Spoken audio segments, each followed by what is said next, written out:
Like if I die tragically, that's your biography. It'll be your book, but you can cash in on my death. You could say Ebos and Copeland. It's my tell-all story. The things I learned from Kylan, from Kylan Savage.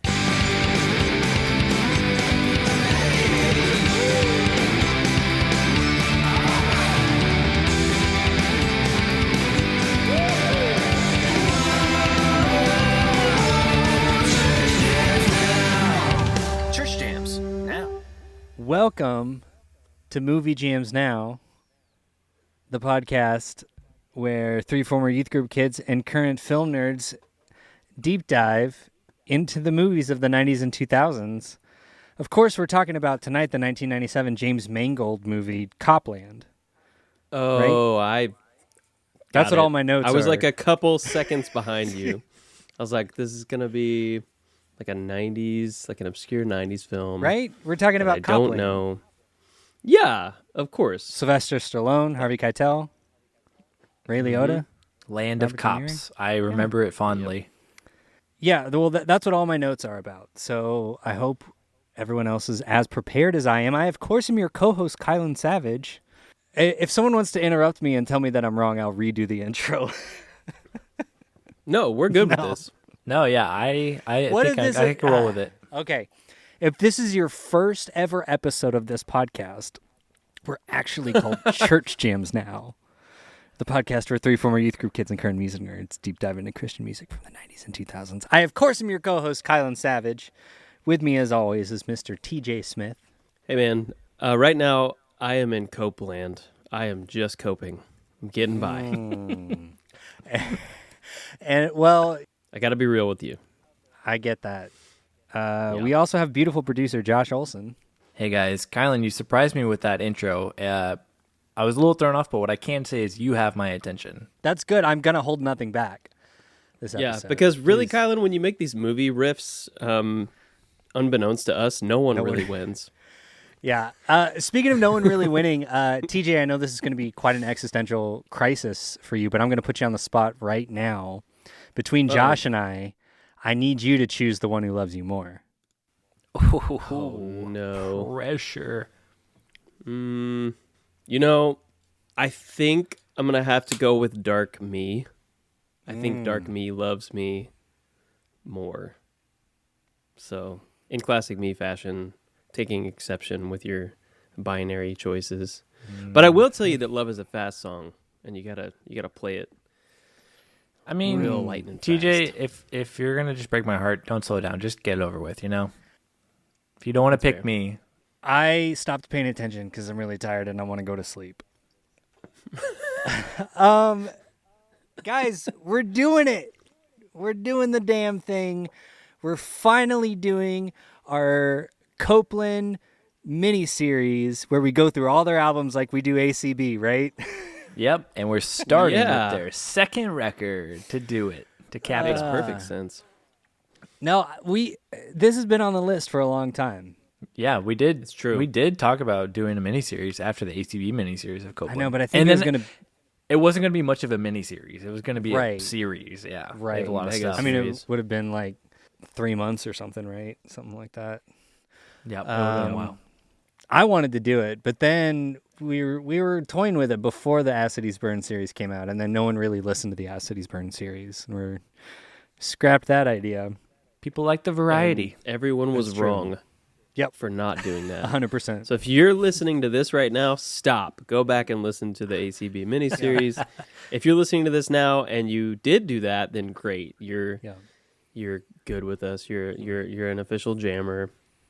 You win. And we're actually interrupting our Jars of Clay series to do this episode, right, Josh? That's correct. That is 100% correct. I already forgot about that. Yeah. Thanks for reminding me. Of course. Don't worry, it's coming up in a couple weeks, TJ. We're talking about In Motion by Copeland. We've already gone off the rails, and we've been recording for what feels like 60 minutes, 8 minutes, 6 minutes. That sounds about right. Yeah. Yep. Josh, what made you finally decide that we were allowed to cover this album?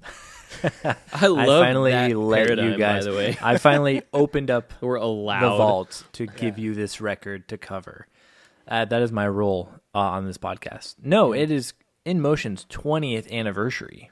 At the time of recording this, Copeland is on their 20th anniversary tour with Amber Lynn playing this Amazing. album, and Amber Lynn's playing Never Take back to back or front to back every night. I like front to back. I'm going to see that tour. I know they just came through Yeah, you Dallas, Yeah. but yours is in like the end of the month. I was really excited about the whole tour until we did Never Take Friendship Personal. Now I'm about half as excited. It'll be fun. No, I know it'll be really fun. What do we do next on this show? Thank you for allowing us to cover this album, Josh. The pleasure is all yours. I understand. You're very welcome. You're very welcome. If you can keep this civil and keep me in a good mood, maybe I'll let you cover another record you want to do in the next couple months, We'll see if I like the research. The power I hold. Yeah, I know. So we can jump into research if you want, and then we can get into Let's the do personal it. stuff. I don't know if we have much personal stuff to talk about Copeland. So No, I think not that'll at be all. really short for us. 100%. Yeah, let's get into legitimately probably the best part of the show. Absolutely my favorite part, Aw, where you bring us Kylan. context, because that's something that we don't really get throughout much of the rest of the show. I know TJ True. doesn't hardly brings anything, so I really appreciate you spending the time to do it. So let's get into the research. TJ, Yeah, I'm Josh, sorry. hold nothing back. It's I'm I gonna. just have to say, I'm holding nothing back. wow, my heart is in motion after that Mhm. compelling speech, Kylan. Thank you so much. That means so much to me. Let's get into the research. Kite. That's and pin your wings are the two that we didn't do Yep. in the intro. Those are them. Thank you for doing that. Fixed. Sneaking them Don't worry, right I'll- in. I'll fix it in post. Perfect. Please do. Great. Copeland is originally from Lakeland, Florida. They were a band from 2001 to 2010, where they had a little breakup tour, and then they came back in 2014, and they're still going strong. Like we said, they're touring right now, which is great. Members for this record are Aaron Marsh on vocals, guitars, and keys, Brian Lawrenson on guitars and keys, James Likeness on bass, and Jonathan Bucklew on drums and percussion. In Motion was released March 22nd of 2005. We're covering this, like I said, for its 20th anniversary. It is Copeland's second LP, released on the Militia Group. It was produced by Matt Goldman, who you may know of from our As Cities Burn miniseries. There's the connection there. And also produced by Aaron Marsh, co-produced. It was mixed by Ken Andrews, who you'll hear us talk more about next week on the show. What are we doing next week? It's a surprise. Well, it doesn't have to be a surprise for me. It can be. Okay. Fine. I'm not going to listen to the album until next Tuesday anyway, because I'll Perfect. forget we record on Wednesdays. Exactly. Do you guys know Ken Andrews? He's from the band Name's Failure. familiar. Yeah, he's from the band Oh, Failure, and he's worked with a lot of multiple Tooth and Nail bands. He does a lot of mixing now. Like he's mixed some of the more recent Jimmy Eat World records. He mixed Paramore's self-titled, Under Rose Erase Me. Like he does a lot of big production in mixing work. Art and design. Well, so he just mixed the record though. So Matt Goldman produced artwork. Layout and design was by bassist James Likeness. Oh, cool. Charts performance. This debuted at number 115 on Billboard 200. Wow. I didn't get any Billboard Christian because I don't think it was released to Christian markets. And then songwriting credits are I love whenever bands have fun publishing names. Right. And Copeland's is Beneath Publishing Tree, which I really good. like. That's really good. That's pretty good. Yeah, Yep. that's great. And the last thing I have is this record is 10 songs at 41 minutes and 40 seconds. Not too shabby. Not Yeah. too shabby. Respectable. Josh, thank you so much for providing that much-needed context You for the are rest of the dearly episode. welcome, Kylan. Great job. So, Copeland. American rock band Copeland. What is y'all's far as we know. relationship? Yeah, no, they're from Lakeland, Florida. I mean, who I knows just- where they, where they came That's from what before Wikipedia they wound up says, so in I don't Florida. know how accurate it is. Maybe they're from Oh, another so you didn't- dimension, Kylan. Okay, this is too much for me. I quit. This has been Church Gyms Now. Thank you. No, what's your relationship? TJ, I want to start with you, man. What's the deal? What's your deal with Copeland? Dude, to be honest, it's funny because y'all joked a second ago about we don't have anything to say about Copeland. I don't have much. So Copeland is a band that I have always had deep respect for and awareness of in general. But it's never a band that I kind of on my own just like went down the rabbit hole on. Mm-hmm. I think because they were such like a part of the conversation with like, yeah, bands. I mean, I think it's funny because I think about them when I think of, what's the Underoath song? Some will seek forgiveness. Yeah. I think about like, oh, Copeland is the band that Underoath would sound like if they did that for every song. And that's kind of just like the way I think about Copeland. That's like my reference point.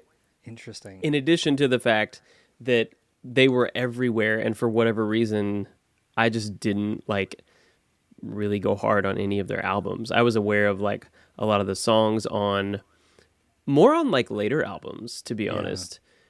And you know, like I would say mostly You Are My Sunshine, maybe the one after that, but I think like, you know, mostly I just know Copeland is a serious band that had that like I think in a big way like did a lot of really great work early and also stood the test of time, like coming back with Exora, is that how you say it? Mm-hmm.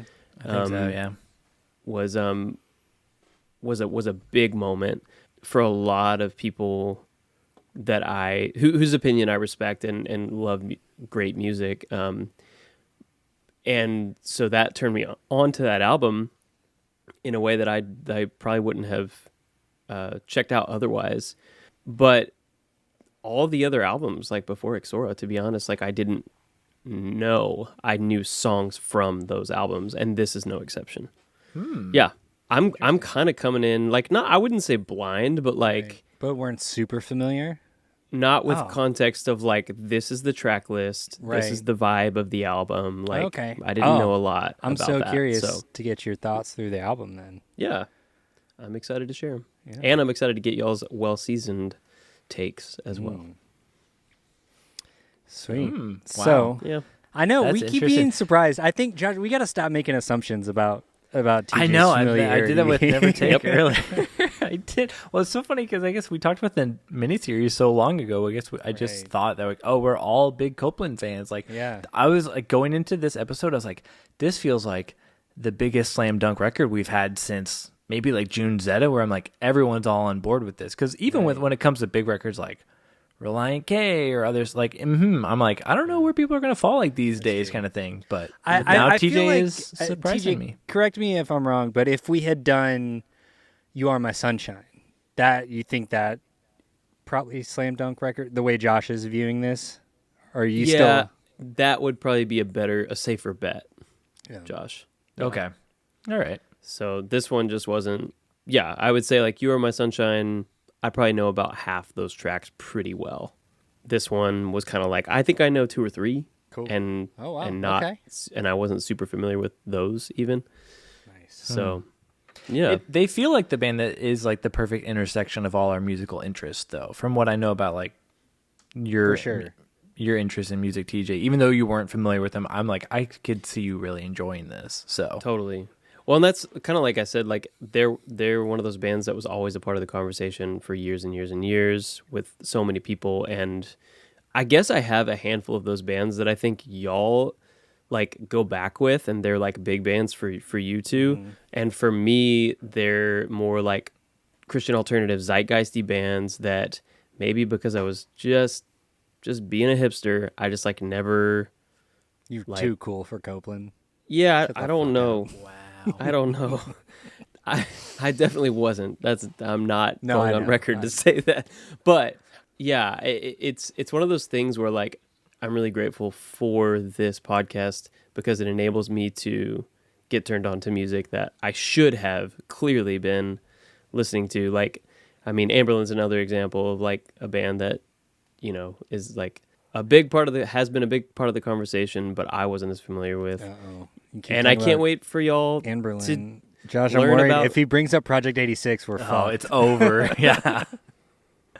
Yeah, the bingo card of what gets somebody to turn our podcast off. Yeah.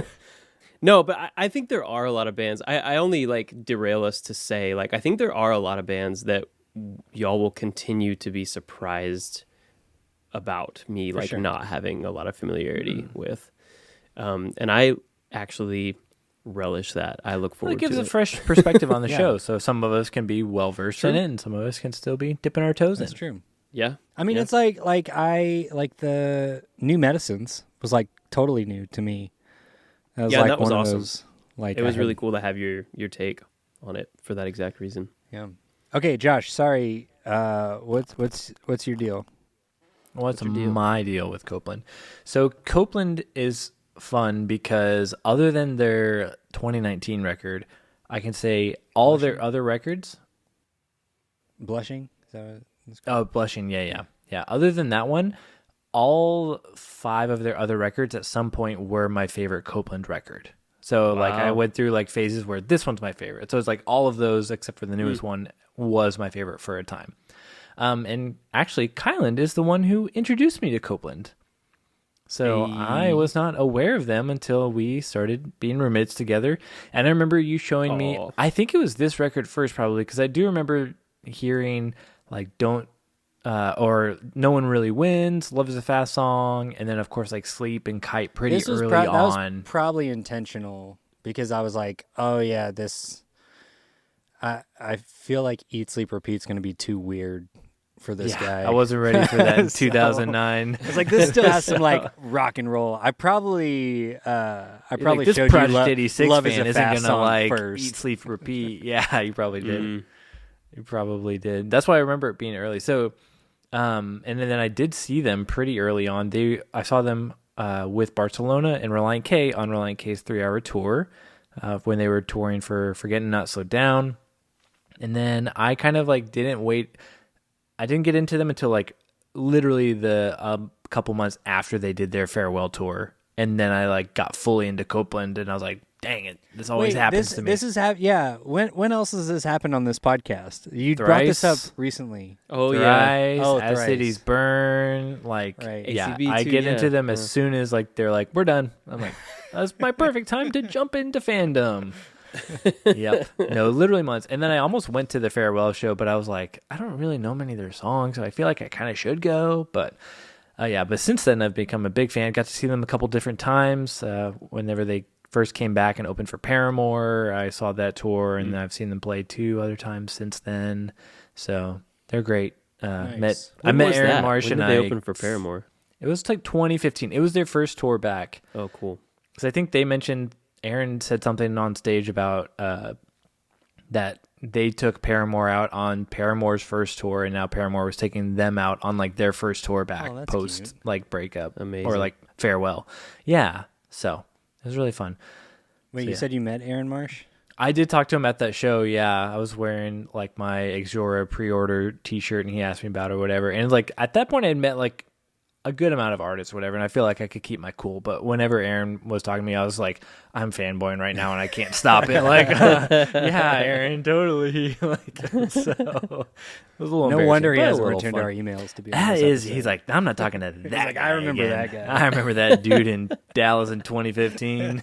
He was sweating. Yeah, he was Wringing his It was hands. a lot. Yeah.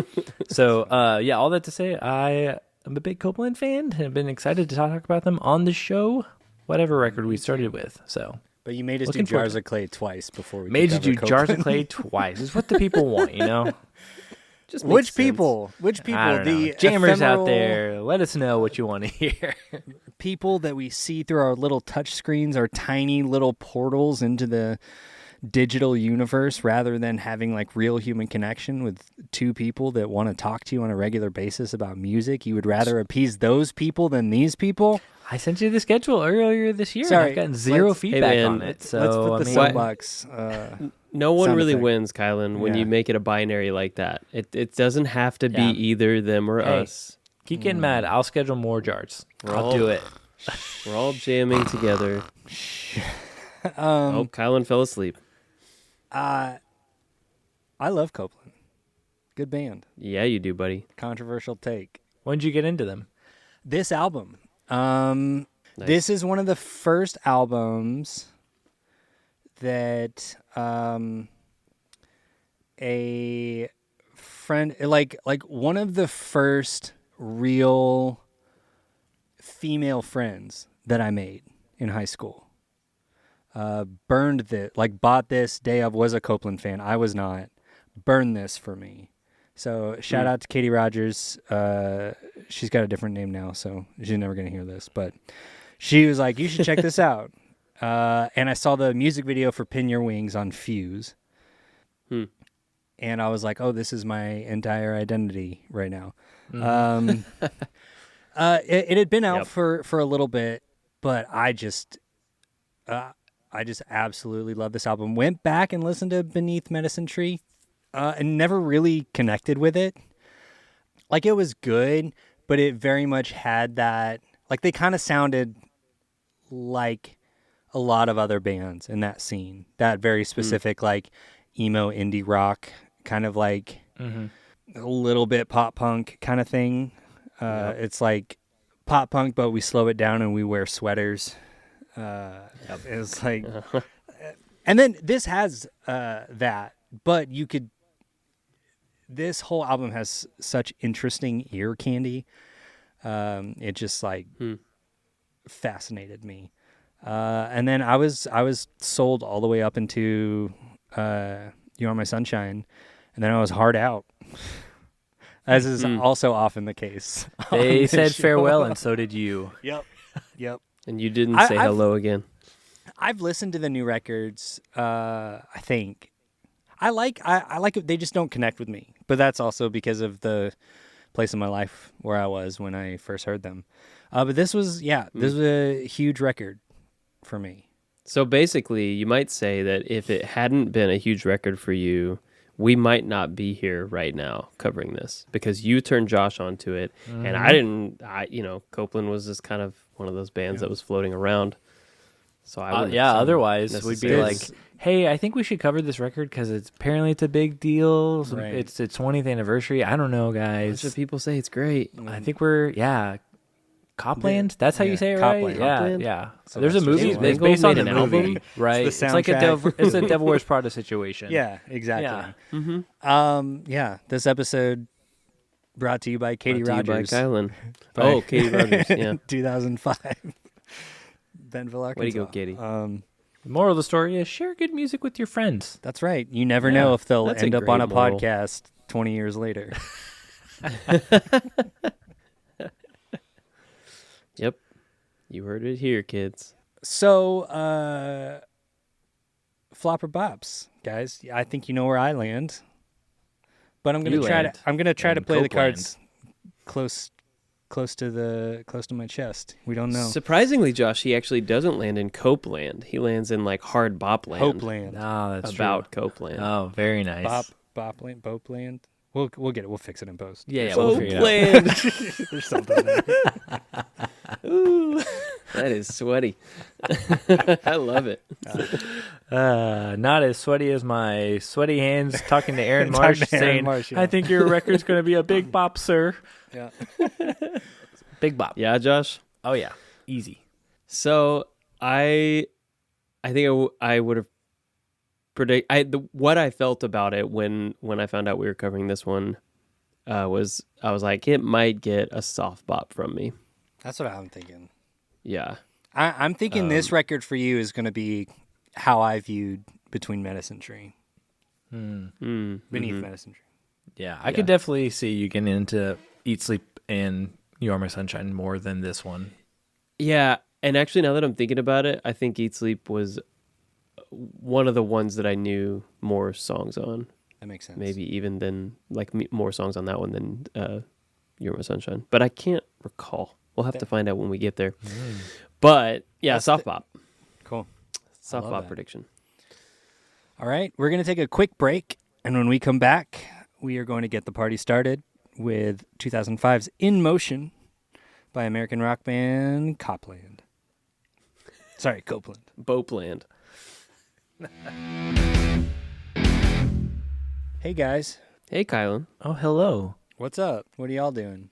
I'm running from the cops in Copeland. Oh, really? Well, I'm just scrolling through my favorite website, colliderecords.com. Oh, that sounds like more fun than what I'm doing. Yeah, you might want to get that figured out, TJ, before you get busted and go to jail. Well, I went to Collide Records, kind of like Kylan's doing right now, but I forgot to use my fingers. So, or did you use your fingers too well? Yeah, wait, hold on. I can neither confirm nor deny any activity with fingers and Collide Records. But Kylan, what are you doing? Oh, I'm just scrolling. They see me scrolling. Yeah. They hating. Trying to get you buying Copeland. Buying Copeland. Yes. Oh, I freaking love this show.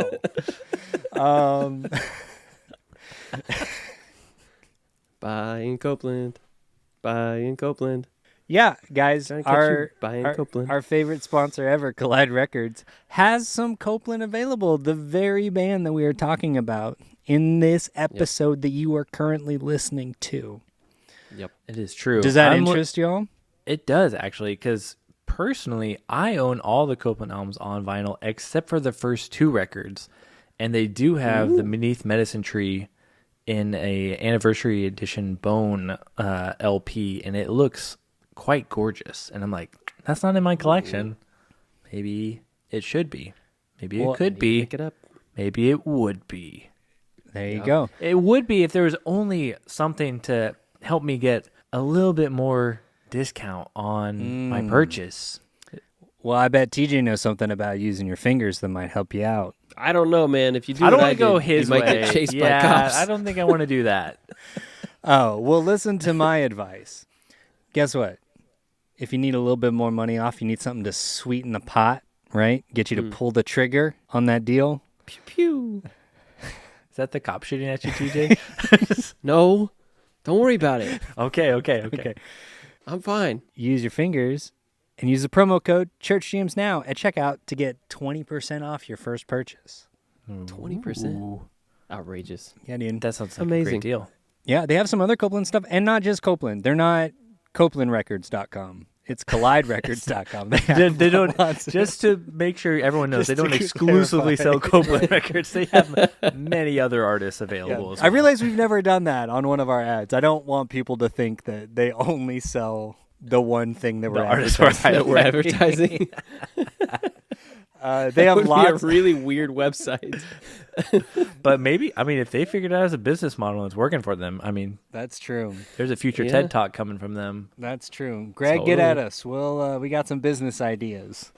Yeah, no, they have all kinds of stuff, all kinds of vinyl, all kinds of CDs that you can get 20% off your first purchase if you use our promo code ChurchJamsNow at checkout. So do it. And then help bust me out of jail. That is the sound of a guilty man if I ever heard one. Yeah. Bad news, CJ. You know how they say they don't serve breakfast in hell? They also don't play Copeland in Copland. So you're in trouble. Ooh. There you go. Trying to catch me buying Copeland. Trying to catch me buying Copeland. Trying to catch me buying Copeland. Back to the show. Welcome back to Church Jams Now. I hope you enjoyed those ads as much as we enjoyed making them. It's going to be hard, but I hope you did. Thanks for busting me out of jail, guys. I appreciate it. Don't say that on the podcast. Now we're accomplices. Yeah. That was going to be on the DL. We have podcaster advertiser confidentiality in our ad reads. Okay. It's in the fine print. Yeah. Guys, we're gonna get the party started with In Motion. Before we do, does anyone have any general thoughts? Anything they want to say? Get off your chest. I do have a point I would like to make. Something I've been thinking about when we were going to cover this record for a long time. I remember reading on a Reddit AMA way back in the yonder years of 2015 that Copeland did, where someone asked, what was the biggest factor that led to such a drastic shift in sound between In Motion and Eat, Sleep, Repeat? And Aaron responded with this, and I just want to get y'all's just have this in your wheels as we're turning throughout this record to kind of talk about, maybe to see if you thought about this or if this was a factor. But he says, "In Motion didn't turn out how I wanted. We were too concerned with making the record. Oh, we were too concerned with making the perfect commercial record. So the issues isn't why wasn't Eat, Sleep, Repeat different sounding, but why didn't In Motion sound like it was heading in that direction? The answer to that is we felt lots of pressure to make something that would sell well." End quote. Huh. Yeah. Interesting. Yeah. So that's how he views this record at least 10 years ago That's wild. around the 'Cause I 10th don't- anniversary edition. Because I do And see that's- this as the perfect bridge between Beneath Medicine Tree and Eat, Sleep, Repeat. Well, yeah, and like for somebody who doesn't know Beneath Medicine Tree very well, would y'all say it's a weird left turn from that, or like a big departure, or not so much? No, it sounds like a better version. No, like a it better definitely produced, does. like better Eat, Sleep, band. Repeat sounds like, I think there's a bigger difference between that from In Motion to Eat, Sleep, Repeat than For sure. from Beneath, yeah, definitely. so- There is a bigger yeah. shift. But this one following Beneath Medicine Tree feels very natural. yeah. So essentially, like Aaron, like they made this record, and then maybe as a songwriter, Aaron decided to slough off any expectations of making a commercial record moving forward, and he was just like, "Well, I'm just gonna do what I think is best, and make music that I like, Yeah, and not maybe. worry about the commercial success of it." Yeah. So it's like maybe it's less about what he was trying to do or not trying to do on this one, and more about what he let go of on the next one. Yeah, Yeah, I could see that. Kind of. for sure. That's my take, I guess, based on what you're sharing with us, Josh, about what he was doing with this one. It's interesting. Yeah, It's good to know. because we can get into it more as we go throughout the record. But I've always been like, it's interesting that he feels that way. Because I mean, maybe they did go in trying to make it more commercial, but it doesn't feel like inauthentic in that way at all. Yeah, So, yeah. Yeah. It doesn't I feel mean, the way maybe that we'll see. like We'll see. that like this is on the brain because we just did a Disco Dads on Taking Back Sunday on New Again. Like it doesn't feel like the way they kind of did, right? Like very much headed into like a commercial rock direction. Yeah. Yeah, this still feels like the band Copeland. You know, it doesn't Right. feel like you said inauthentic. All right, guys. Track number 1. No One Really Wins.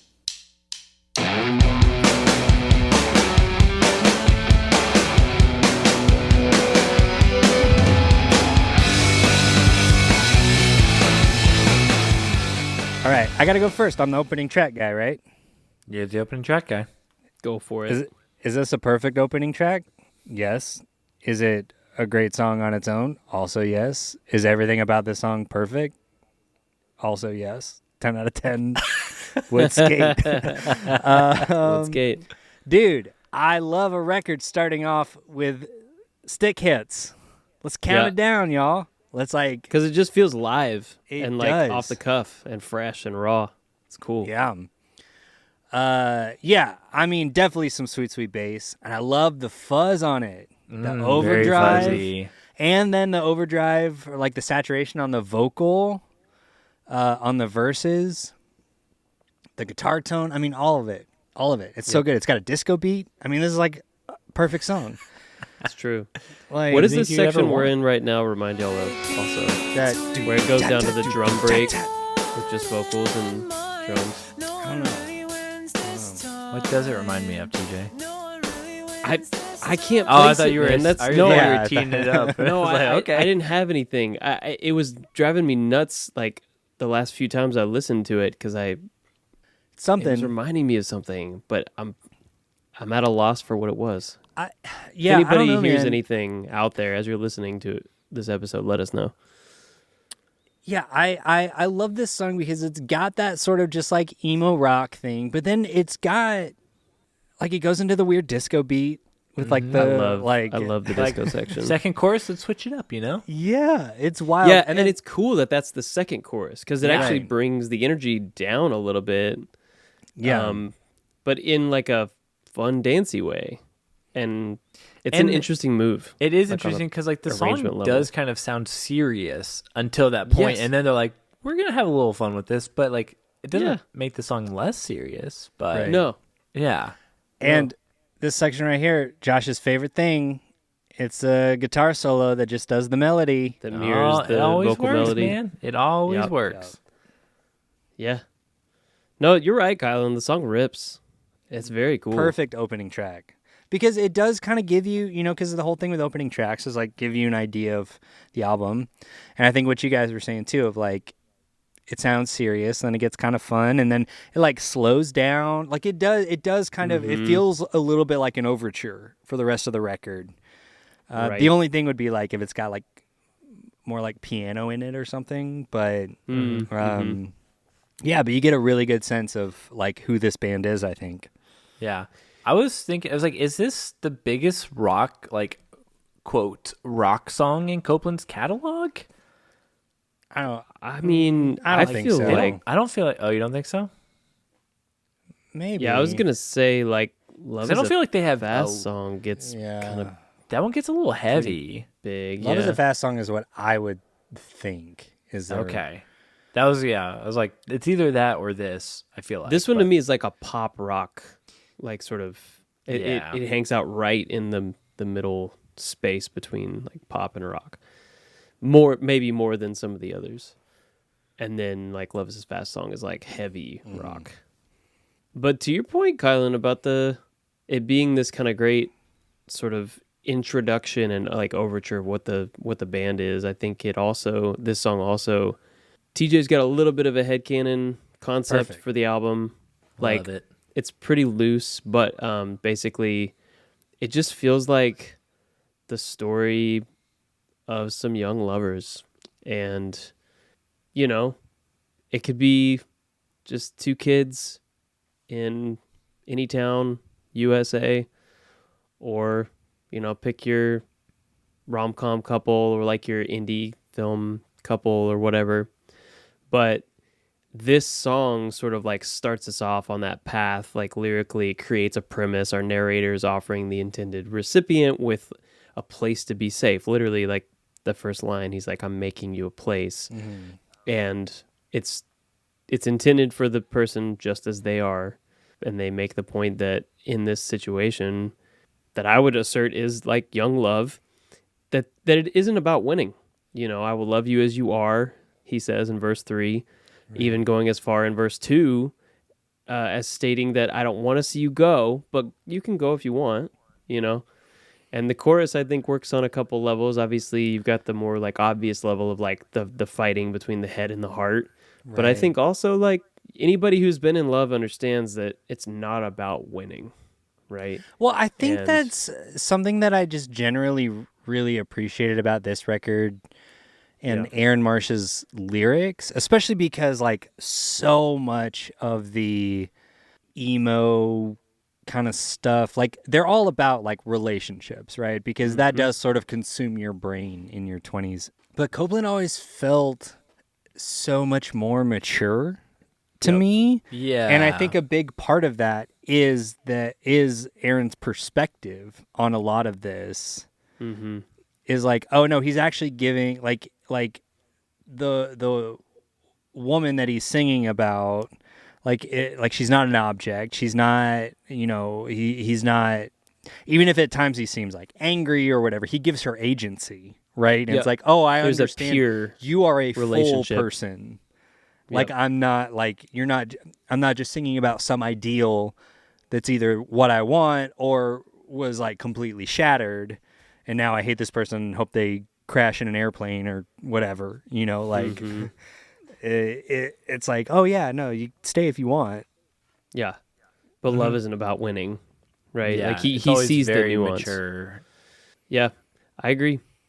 It's refreshing to have something that hangs out in that kind of like indie emo adjacent genre, and from like specifically from like 05, like it's cool to have something in that wheelhouse, but that has some lyrical maturity, right, and complexity to it. Yeah, that's what I was expecting you to enjoy about this.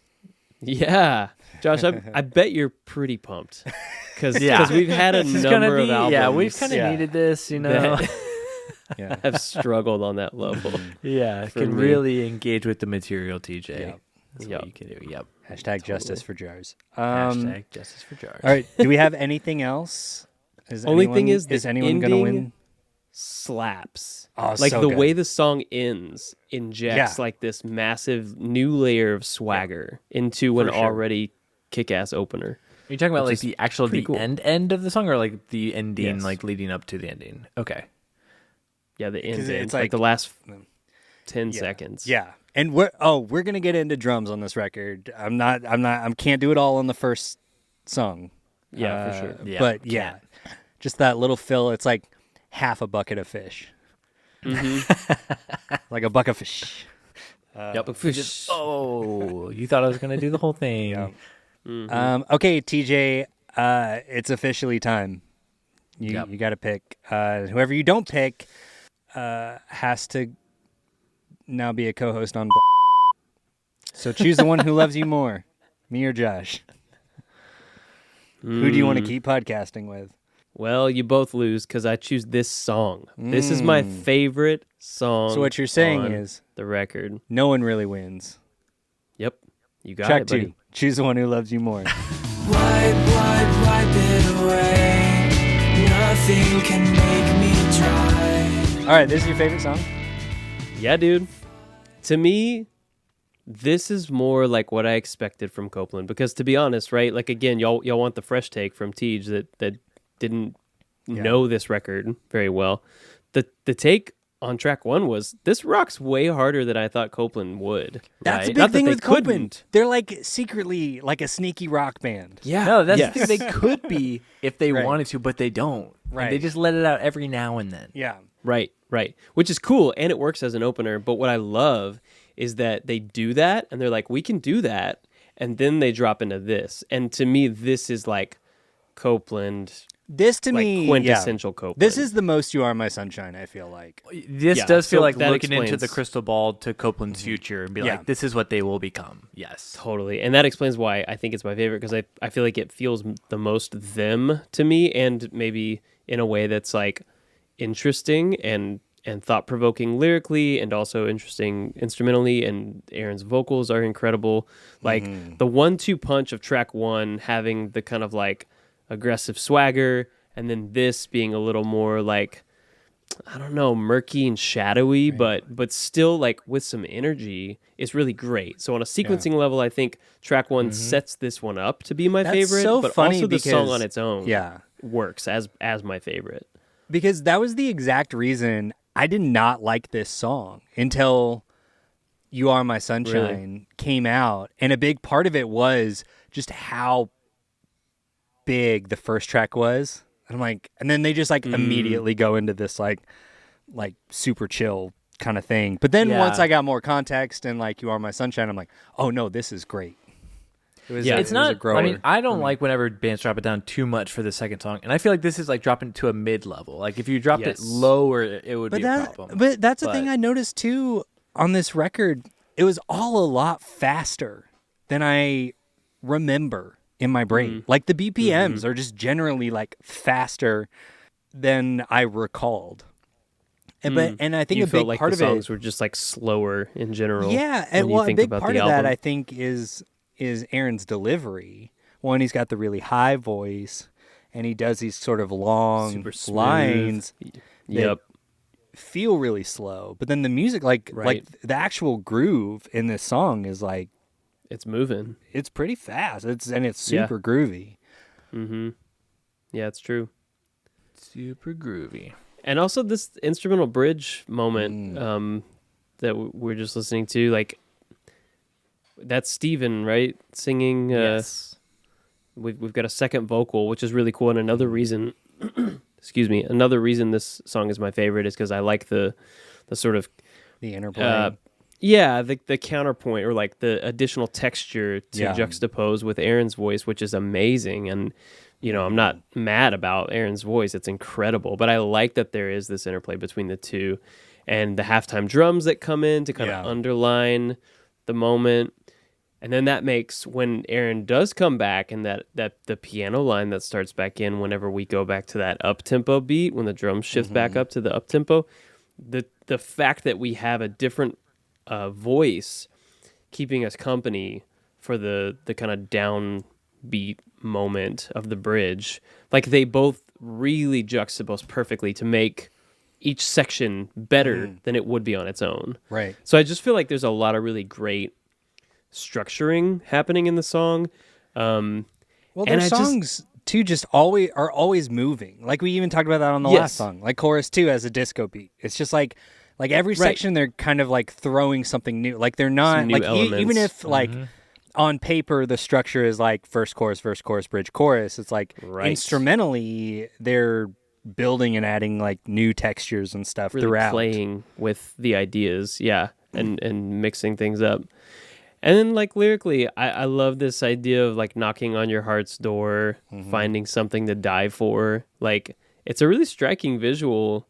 And I was getting a little like caught up, like I was getting emotional. I was thinking about like, oh man, like I would totally die for my wife or my daughter. And there aren't a lot of lines that that I haven't really like heard or noticed before that just like wallop me Yeah.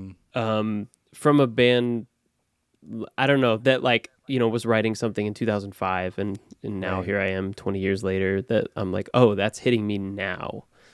Yeah.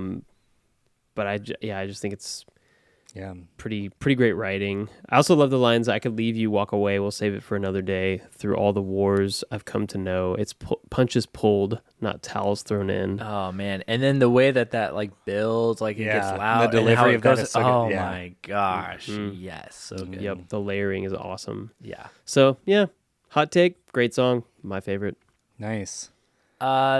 This is also my favorite song. What? Josh! It is. Nice. It has Sorry, I been just for like no, ranted and you're the raved new without guy letting you, here. Yeah. You're the new speak guy. up. Yes. No. Oh, cool, dude. It has been I for a love long that. time, and it's an easy Bop 10 Copeland song for me. Man, I love this song so much. Cool. Yeah, I love everything that you mentioned. All the like the beautiful string and horn arrangements, which would become like a future staple for Copeland, like we get in the bridge. It just grooves so much, and then I love the last 2 minutes of the song is just a groove basically, and they're like repeating the same few lines. But like I'm like I could live in there. Like you could do it for 5 more minutes, and I'd be fine with it because it just is so good. The add in all the vocal layers, the hypnotic guitar lines, and the last song I didn't mention it, but in this song and a couple other songs, they do such a good job of every time you get to the last chorus, they're introducing new layers, even at the very end of songs. Yeah. And Kylan, so they do that here. Kylan, you want to talk about drums? Did you guys catch that the drum mix on this song? It's pretty like, great. Panned. It's super panned. Yes. They're like- you and I was specifically like- noticed it in that bridge when you Yeah. Yes. But I was like, I was thinking, is it double drums or are they panned? But there are times it could just be like panned with like some delay going back. But there are times where like at 141, there's tom hits in the right channel that there aren't in the left. So I'm like, are there like separate drum tracks that they just did 2 passes that would be of? Or wild. but then like in like the chorus, the snare pans from right to left, like on the hits, which is weird but cool. This is also the only song on the record that does that, which Right. is a weird choice, but a cool choice. Yep. But I think Yeah, that 'cause goes more into the "You Are My Sunshine" thing because they do a lot of weird. Because I had the deluxe edition of "You Are My Sunshine" that had the DVD with all the behind the scenes stuff, and I think they recorded the drums differently for every song on "You Are My Sunshine," like a totally different setup. Yeah, it's crazy. We should I should rip that. We Wow. should watch it whenever we get to that. But yeah, this feels the most like that. Like, fuck it, let's do something weird and different with the drums. But they sound so natural too. Like they don't sound like messed with at the same Right. time. Like it still feels like a band in a room to an extent. Yeah, and I think that's a testament. One, obviously, Mr. Goldman, Mr. Matt Goldman. just his drum production is just always top notch, and then Always so good. Killer. Copeland's drummer is just like a beast, but he's like he very similar to me to like Jason McGurr from Death Cab. I was gonna say the same thing. Yep. like he's just always I in think the of them pocket, kind of at the same 100%. type of caliber Is- of drummer. not flashy. Yeah.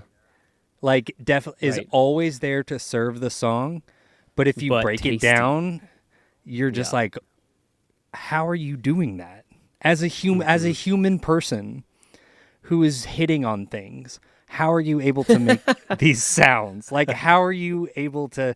Yeah, each of your limbs has complete autonomy. I don't get it. Yeah, So good, it's nuts. but Yeah, feels great so performance, great relaxed. production. Yeah.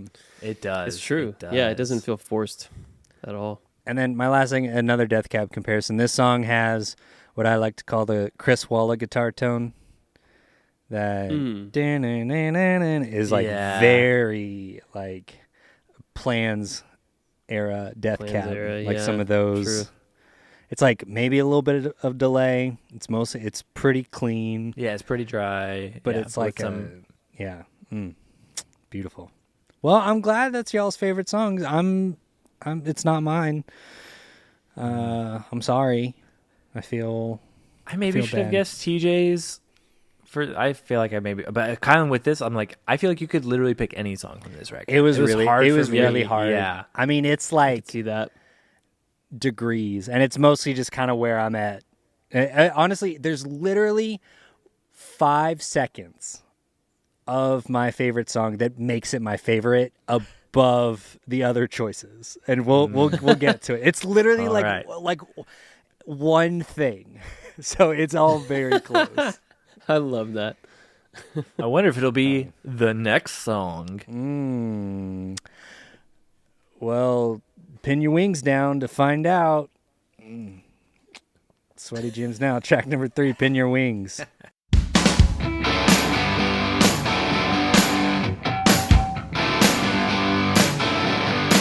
Hey Amanda, where'd you find these crazy boys this time? They say you're pretty, but you don't think they're right. How great is this song? It's so good. Very, very good. Like, this to me, I don't know, man. So this was almost my favorite. I mean, this Yeah. to me is like I the get it. Copeland song. Like, it's the perfect kind of like laid back rock song, yeah. right? Like, the guitar tone's And perfect. sequencing. Right? Like Oh. we talked about the energy going down slightly. Oh, I love on that track it's track 2, 3 instead of track 2. and it brings it back up Yes. here, which is nice because it keeps you really like locked in and excited. Yeah. Oh, that is one of my favorite parts. Right after the first chorus, that lead line with The the little bends. bend, yeah. That's super influential to me. Their guitar scratches are perfect. Da-na-na-na. Yeah. Yep. It's so good. Because it doesn't sound typical, because everything like all their big hits are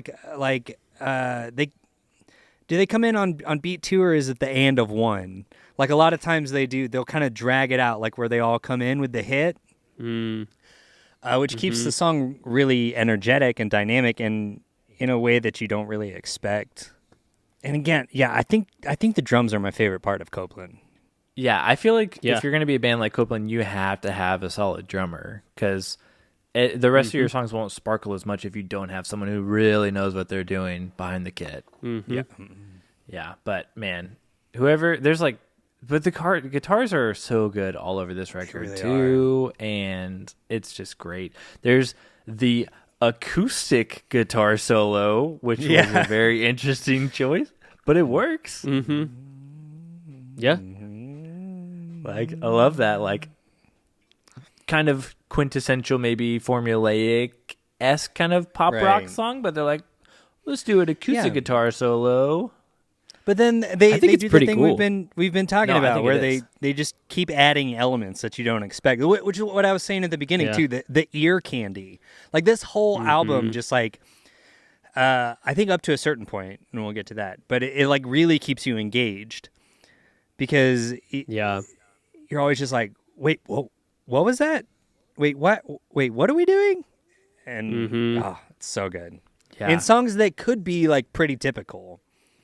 Yeah. Yes. Yeah. That's No, I true. feel like a lesser band would make this song sound just like any other song that was coming out around this time of bands trying to do this, but it stands out. And it makes it feel like Catchy Poppy Copeland is awesome. And I kind of wish at one hand we had more songs like this in their catalog, but we Yeah. don't. And that kind of is what makes this song very special because there's not a lot of others like this. Mm-hmm. But you're like, you guys can do this. I know you can do this, so you just choose not to. Yeah, But they just don't want to. I also love the other stuff that you do, so I'm not really mad Right. about it, but I'm sure a lot of other bands wish they could write a song like this, and they Oh give. yeah. I mean, Yeah, I'm I sure think a lot was of bands this, had envy, was songwriting this, envy. Was this the first single? This is the one I remember the music video for. It was. And I have the single CD right here. Oh, Look at this nice. terrible Ooh. artwork. That It is looks like the- silver. it's like like the it looks album like- artwork, but just like terribly Oh. MS Paint. It's like inverted. Yeah, it's Weird. pretty gross. Like Very 2005. Militia Group, you did not do a great job on that single artwork. So No. More Josh is like calling you out. it's rough. It's not rough. militia group. More like MS Paint Your Group. I knew Josh would like that. Nice. And no one. It's not a good joke. It's good. It's good Sometimes stuff. I Kylan. have don't know what you're talking about. TJ, do you have those where it's like the second something's coming out of your mouth, you're like, I know this is not good, but I know specifically Josh Olson is going to love it. That happens to me a lot. I think it's a big basis of our friendship. Yep. Yeah, it's A important lot to of have jokes on those the friends. show where you're doing that and it's just me laughing. All the Yep. listeners are like, wow. Yep. Wow, Josh. Lowbrow. Yeah. Last thing I liked just it, but I wanna was say- also like in my head, I was like trying to workshop a better version of it. Right. No, that's so I the wasn't thing. Yeah, laughing. yeah. Yeah. No, whereas you gotta I was just like, wait, go no, with no. with gut Keep and riffs, yeah. you know? Yeah. Yeah. No, Josh will just appreciate it. Don't refine it. Just give it. Just let me have it. Yeah, that's what I want. Last thing I wanted to say is the line, "Hey Amanda, why are you staring at your phone tonight?" aged all too well, unfortunately. No, Josh, I am so glad you brought that up because you guys, I kind of want to know, like, can we like weigh in as a podcast? Do we think 2005 was when the like technologically fueled generational angst and malaise began? Like, have we been staring at our telephones since 2005? Did it start in 2003? Like, when did we get locked into this holding pattern of insanity that we're still in now, by the way, everybody? Thanks, man. I was finally feeling good today. I don't know what you're talking about. Sorry. Things are sorry. fine over here with me. Aaron's, he's dropping No, dude. the hot I wisdom. think he's talking about an analog telephone. No. Yes. Or you think he's talking No, about like dude. some Nokia brick or something? Or I guess what they had No. razors No, I think he's then? talking They had about, like- razors and stuff. I think he's talking about a landline. a sidekick maybe. No, She's staring at her dude. sidekick. I think in it's the like context a of brick a phone Copeland situation. song. In the context of a Copeland song, I do imagine a rotary phone. I think it's like That's- like I imagine yeah. a landline. Okay, I think Aaron. Okay, and I'm gonna bring this up later, Kylan. I think Aaron's you- imagining a rotary phone. Yes, Maybe I think we're you and Aaron not. have a lot in common, and I'll touch on that later. But I think that Aaron wants to picture a rotary phone, but I think he's fooling himself a little bit. Cause like it's 2005, bro. Like we at least have T9 going on. Right, Like we're like right. we're popping in the like the LOLs and the like BRBs. Yeah, but to you're also our paying like 5 cents per letter. significant other. Yeah, no, I know. But I'm just saying, man, if we've all been staring at our phones, I mean, he does say telephone, so that Exactly. supports y'all's argument for a rotary phone, which I think is very cute. But yeah, also, I think no, that was mean, the vibe of the music video, though, too. I think that's influencing some yeah, of I'm my- sure. I feel like it had like a almost a Wes Anderson-y kind of, Oh, interesting. or like Okay. early 2000s like indie drama kind of vibe. Uh-huh. Just like basically like the 70s, but in the 2000s. Right. Okay, well, the only other thing I wanted to say about this track is it continues to support my premise. I think in track 2, I was going to say earlier, knocking on your heart's door, finding something to die for, is this moment of like do or die. Like you're picking the person. Are you really committing to them? Or maybe there's some love over here that could be an option. Maybe your heart wants to go to another door and knock on that door. But now here in track 3, we have Amanda throwing her heart away. And this is like the breakup moment. Maybe she's realizing like, or maybe thinking back to a lost love from before that was like a bad breakup. And he's kind of like weighing in as like, hey, like if you trust in me, like it's not going to go that way. You don't have to pin your wings down. don't worry, like it's not gonna be a repeat kind of failure. Or but the jury's out. or we don't know yet. To go along with what you were just talking about, maybe the last song was about signing up for a MySpace account, and then this one is throwing it away for a Facebook account, and because that's when the insanity began. No, I legitimately had an Valid existential crisis yesterday because I had Facebook memories from 17 years ago. And I legitimately like started to panic a little bit. Like, I've had fucking Facebook for almost 20 years. Like, that is insane to me. Actually, I think 20 years at this point. I hate Crazy that. times. I absolutely hate crazy times. Crazy times. Which partially that experience yesterday, TJ, just to give you a little context, is why I didn't fully engage with your question probably the way you wanted me to, because I already thought about this and it stressed me out. So your question was a valid one, and I do want to talk about it, but I already kind of did that internally.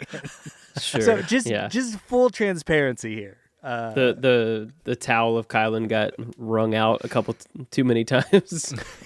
A little bit. Not so just all that to say, Juice got squeezed. That your question was a good, and it would have made for great podcast content, and I'm sorry that But you decided to shoot it in the foot. I had to for my mental Podcast well-being integrity to a certain extent. Sure. But yeah, Copeland, good band. Yeah. You might argue that you could just like get some sleep. That might help next time. I would if I could. I would if I could. Track 4, sleep. Am I sleeping with my eyes wide? Am I alone? Am I staring into bright lights? Have I gone home? Oh, hi, Ben Folds. Yeah. Oh, hello. When did you get here? Okay, that I've been actually here the whole is very time. helpful because I had a big question. Who would you say are Copeland's influences? On this song? Just in general. Who would you think their influences would be? I'm just curious because, like, To I don't me, know, it's but- even the way he sings at the beginning of this one. For sure. It sounds For like sure. Ben Folds. Like, it's not just the kind of and plinky, the- like left hand, right hand piano. Right, like, right. It's all of it. It's the chord choices. It's the kind of production.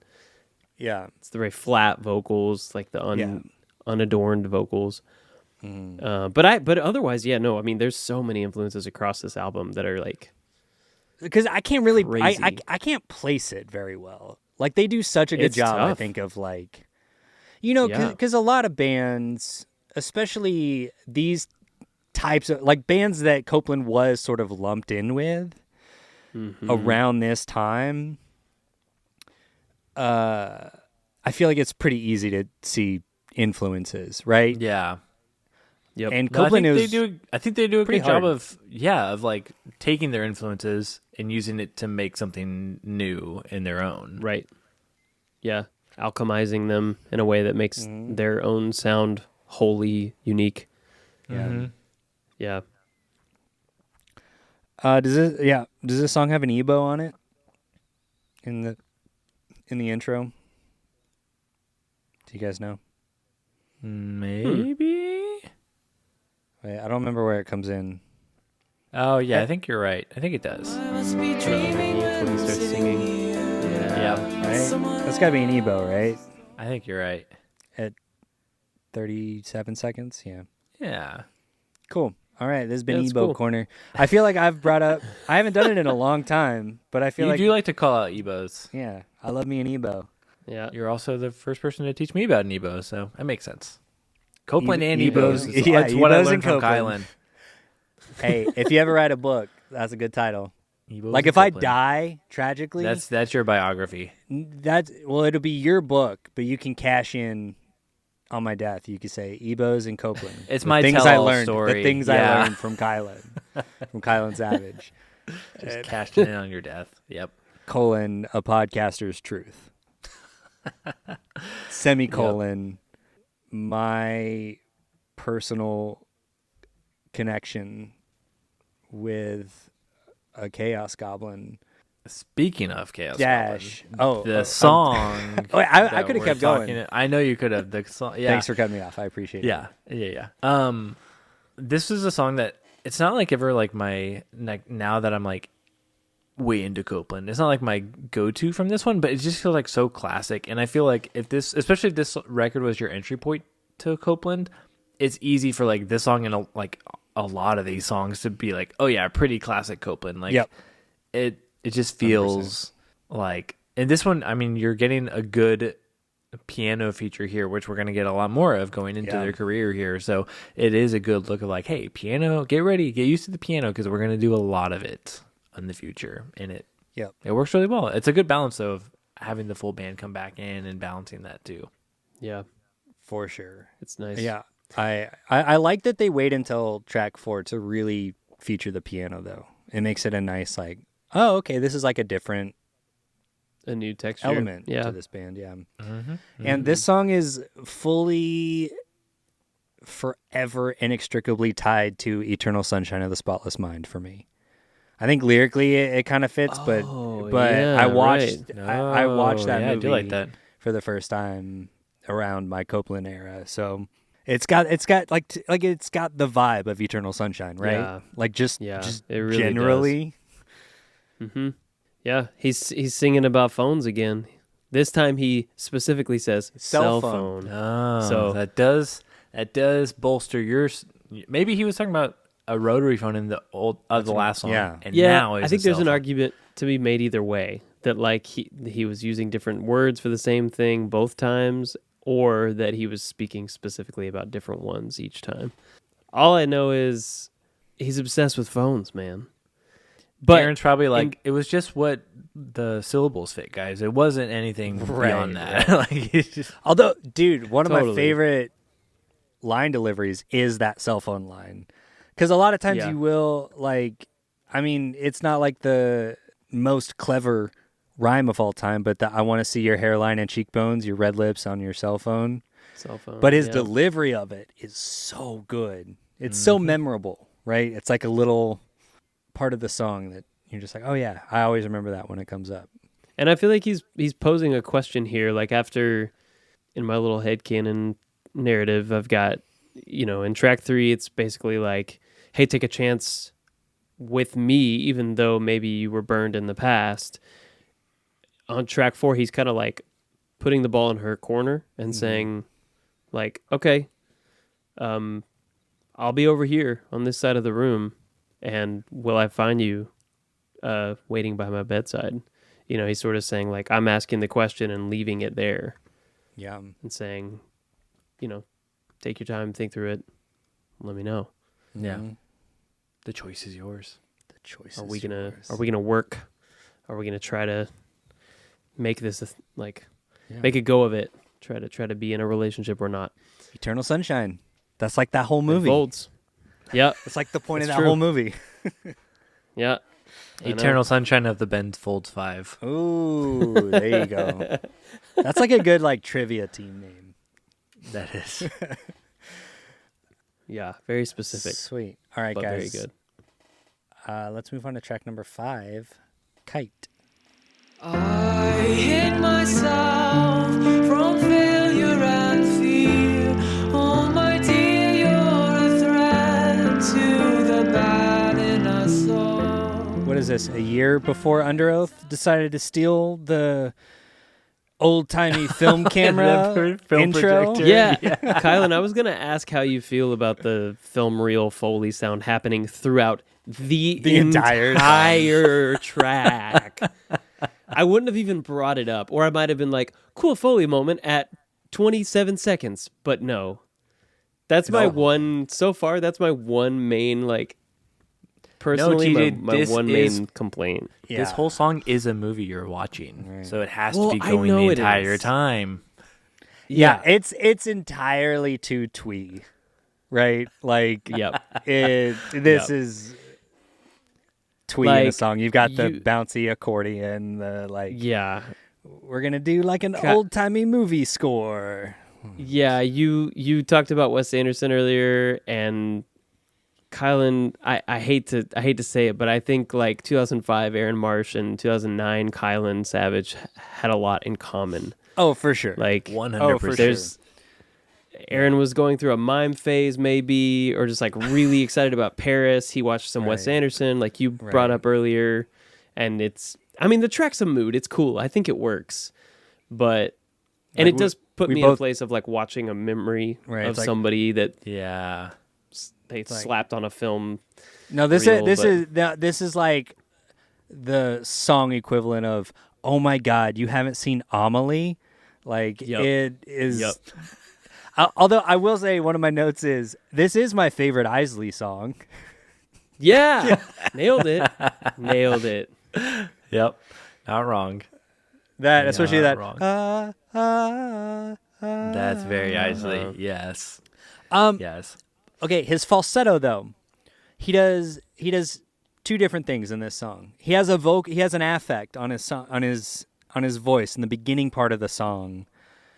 I think trying to do the old timey thing, and I Yep. do not like it.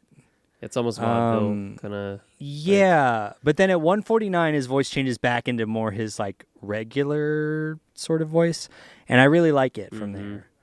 No, this one, the lyrics too have very like old timey, like it's something that I would have like definitely called out on Jars of Clay, but Aaron gets more of a pass, I feel like, because I'm biased.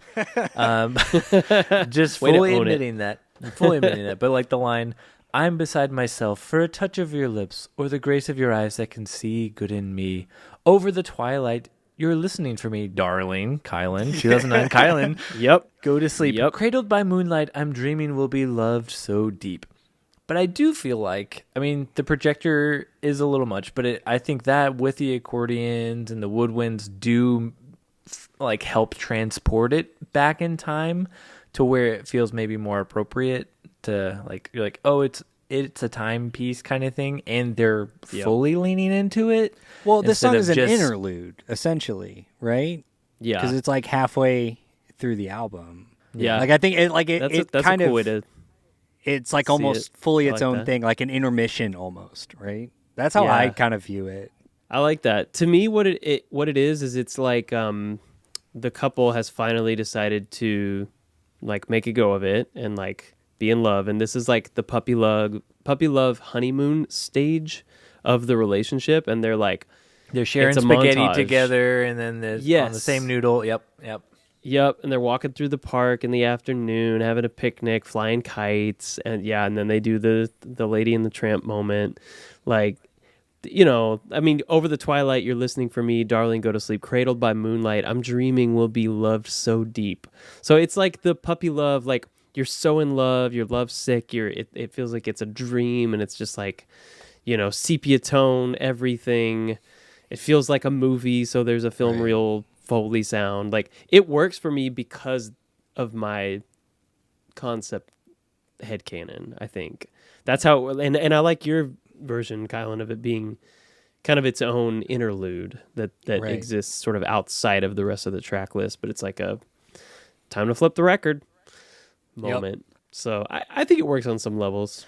It does. But It's it not is my very, favorite, like- but like if Yeah. it was anywhere else, like for some reason, Anachronistic. weirdly for me, being right in the middle of the record, I'm like, yeah, No, it does. okay. Yeah, end side A and going on side B. I do remember like whenever I was first hearing Copeland for the first time, and as a guy who listened to like a lot of like heavier music, to be like, whoa, listen to this guy's falsetto. Like, dang, like I don't listen to anything where people use falsetto. That's cool. right.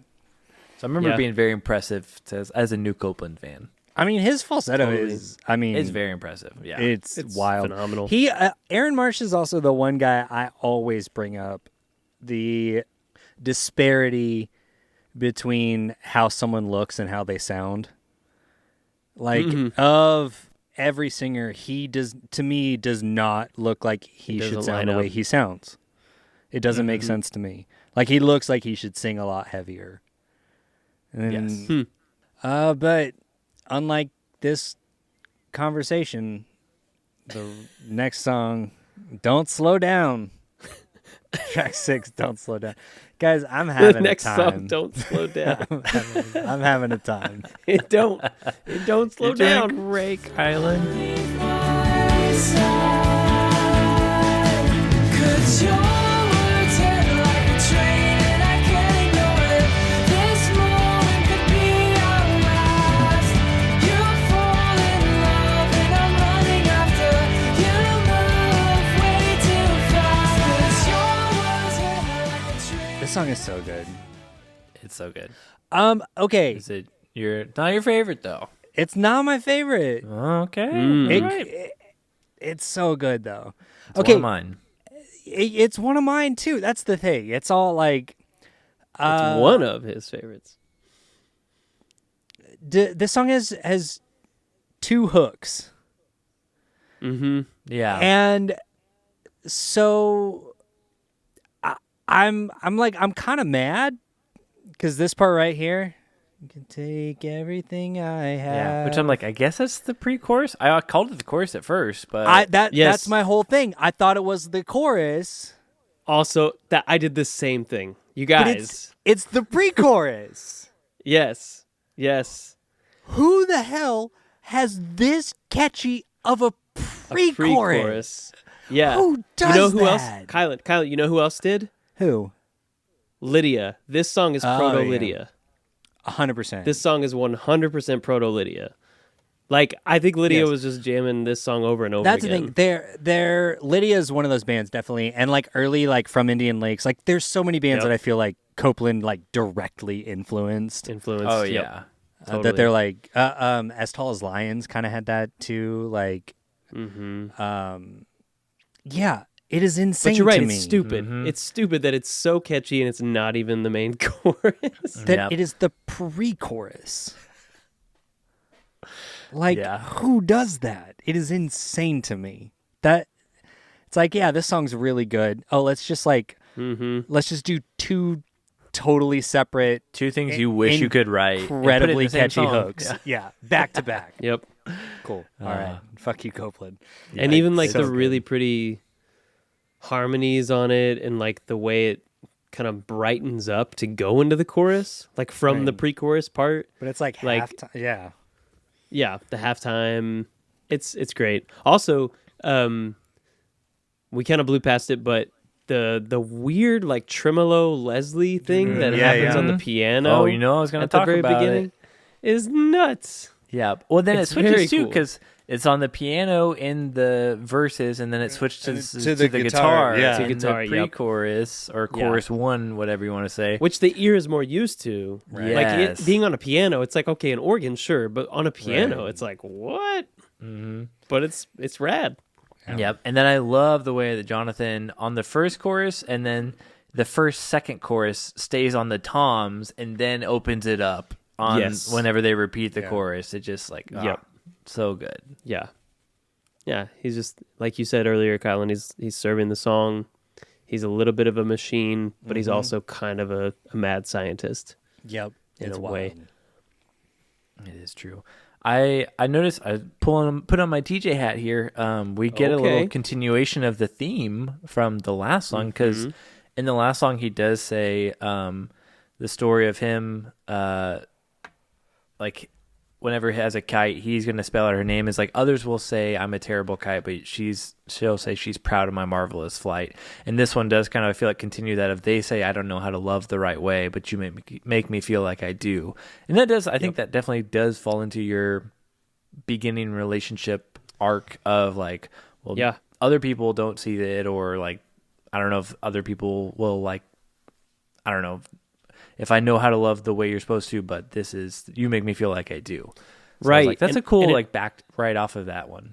Totally. I love that you brought that up, Josh, because I didn't see the connection between the sort of idea in Kite that it lines up with, but I did track that it sort of is a mirror of what he says in No One Really Wins about like being able to show up as you are and like being safe in the context of a relationship, even though others out maybe in the world might be judging you or wanting you to change or expecting something of you that you can't bring about.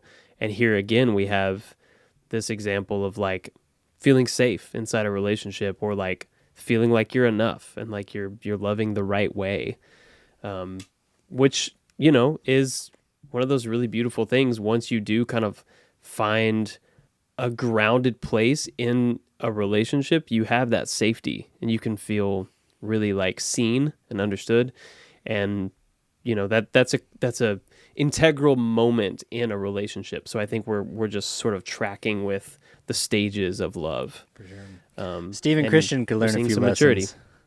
Tell you that. Oh man, dude, I thought about that. No joke. Like I was like, all right, well, 2 albums, both a lot of love showing up across both of these albums. One toxic. One person's a petty bitch. presenting a certain One person. Double down. We have double down. perspective. You said it, not me.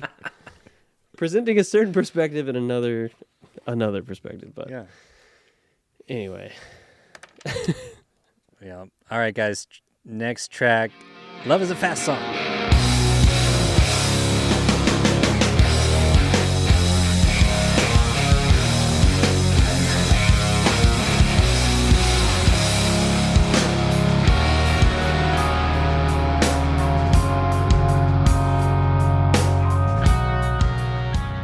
Perfect sequencing so far. Because what is this? yeah, Yeah. it's pretty good. This has to be Pretty the cool. first Copeland song I ever showed Josh. This song is pretty heavy. It's so heavy. rips. It's pretty They're heavy like- for Yeah. Copeland. Secret heavy. Like, and they're not, Not even fake fake heavy. heavy. No, Secret heavy. No, just It's a new secret heavy. level. Real heavy. And then it goes into like 30 seconds, and then it goes into like a post-hardcore jam. Uh-huh. Like this I is love like that part. This is like Circa Survive Light. Like, yeah. This is like a thrice bridge right here. Like what is going like Uh-huh. I thought it was a little ironic that a song saying "Your Love Is a Fast Song" whereas the song is a little slow and long. Yeah. But Mm. just a joke. Just a joke. I joke. I kid. is so I didn't do you guys what am I trying to say? Do you think this song, do you think the line my heart is in motion is an Amy Grant reference? Let me take that again like a normal human being. Do you guys think my heart is in motion is a veiled Amy Grant reference? Nope. No? But maybe. Heart in motion? I didn't even put that together. That I didn't I until know. my last I know totally that. be. Yeah, but no, I don't think it is. But I like to I- think that I think it it's maybe just could like- be. Early 2000s symbolism that everybody was using. I mean, like, you know, But Amy Grant did 10 years earlier. Yeah, but Named a whole but the album. inertia of it all, you know, the Toby Mac. It was that idea of like using physics to talk about love was like very Right. zeitgeisty That's in true. the 2000s. That is true. So I think they just maybe heard her song and they were like I don't Aaron was know. like subconsciously vibing but didn't know. Maybe he's like, I'll throw this in there for my mom because she'll Right. like the Amy Grant Because nod. Aaron That's the Marsh best just seems theory like a so good far. dude. And then He's a sweetie. even you know he is. getting into the lyrics of this, everything we were talking about, he's like so mature. Like, Yes. that honestly, the lyrics of this song, like some of it, This is the linchpin of my theory, my headcanon, and the maturity that comes along with the concept and why I like it. like This it is the is, song. it is Where genuinely it comes like together. the older I That's, get, which maybe isn't a coincidence, TJ, since this is the inferred title track. So Yo. this is Yes. the linchpin for that reason as I well. mentioned that, Josh. I was like, Josh all loves right. him a good old inferred title. yeah, man, I think it's really cool, especially because like the intro of this song is like so heavy. Mm-hmm.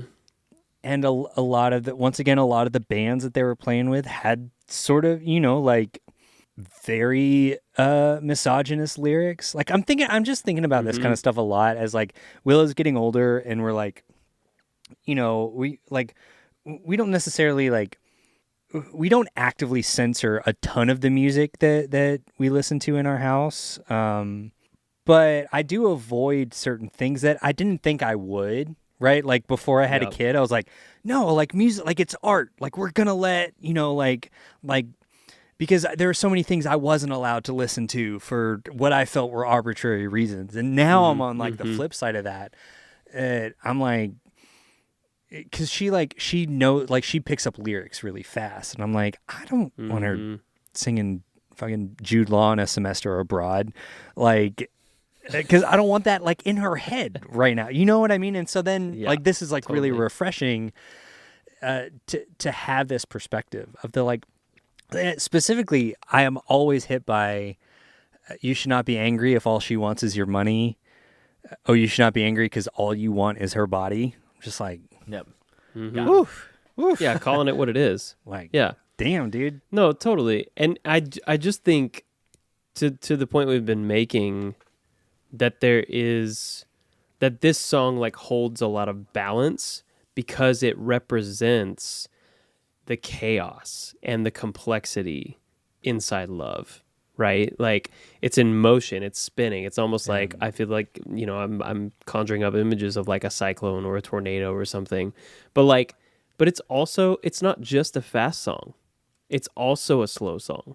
Like It's a slow that's song, too, that's the best yes. part of this whole thing is like they turned the phrase on its head of like the slow song moment in the rom-com or whatever that feels like quote love, right? Where you get all the butterflies in your stomach because you're like, oh my God, they're gonna get together, it's gonna work out. Like they took that and they flipped it and they said, no, we're gonna call this song Love Is a Fast Song. But they don't skip out on acknowledging that it is also a slow song, right? There's the interpolation happening in the chorus and you're spinning around, you're dancing, but it's also resounding, which I think a sound can't resound unless you're sort of slowly experiencing it, right? Like in order for something to resound, your ear has to have a patience to it. Right. And so there's like a lot of he's playing with time and like speed of movement and the way that love can feel like it's flying by or that you're locked in a moment in time forever, right? And so I just love that there's a lot of complexity and a lot of nuance inside one song, and the instrumentation also mirrors that, right? Dude, With and these big, heavy moments that are so hard and big and fast, and then slow, somber, mellow Copeland. I mean, everything It's you're saying perfect. makes so much sense. And I legitimately maybe believe that not only does that make this like the linchpin of this album, but kind of Copeland as a band and sort of the like thematic elements that Aaron sings about a lot and the way he thinks about things. Like that all, because even getting like the next record is called Eat, Sleep, Repeat. Like he has this thing with like time and love Yeah. and thinks about it in a very specific way. Yeah. Yeah. No, that's so good, TJ. And I just love the delivery in the moment. Every time he goes into the "Your Love Is a Slow Song," that is just such a good, so good. Yeah, it's perfect. Yeah. I have two guitar call outs on here. I love one, the ramping Yes. up of the delay trails at 220 as we're like crescendoing to go into the pre-chorus. It's like you're holding down the like the repeat knob, so it's like just like starts to kind of oscillate. And then there's a guitar part at 240 right before they bust into the chorus that is just such like a little line, and it just adds so much. Yeah. And I don't know if I'd like noticed it very much before, but it hit me today and I freaking loved it. Yeah, dude, it just ramps up. Yeah. It does. And it's just like, and it's so quick and you miss it if you're not, but then you're like, you hear something like, what was that? That's what I'm saying. The ear candy, man. Yeah, and it is. there- It's okay, there. there's one other little moment in this song that I caught this time around that I'd never caught before. At 3:17, it's like a guitar. It's like a string scrape almost with a bunch of delay on it. But it's kind of low in the mix, but it's like right around here. Yes. Right there. Yeah. Dude, Just I like, thought what it is was that? like Right an before the solo. animal Yeah. sound. I was like, what is that? The first time I heard it. I was like, oh, it's a guitar scrape. Man, there's so many great layers. All I have to say is if a band does things like that, then they will always have my attention. Here's track number 8. You Have My Attention. I'll sing along, I'll sing along the whole day through. Just do your best to hear me. All you can do. This is my favorite song. Oh, shoot. Okay. Why? Before you tell us, Kylan, I just want to say I love the brief spillover of the sleigh bells. Yes. Because we go out of the crashing craziness of Your Love Is a Fast Song. Yeah. And there's like a There's little a little moment of bit. sleigh bells that you're like, where did those come from and why are they here? And then you find out why they're here. Exactly. It's perfect. good. Sorry. Go. Tell us. Well, everything. first off, I have a love-hate relationship with sleigh bells. Yep. Yep. They fully work for this. It's interesting. I don't like.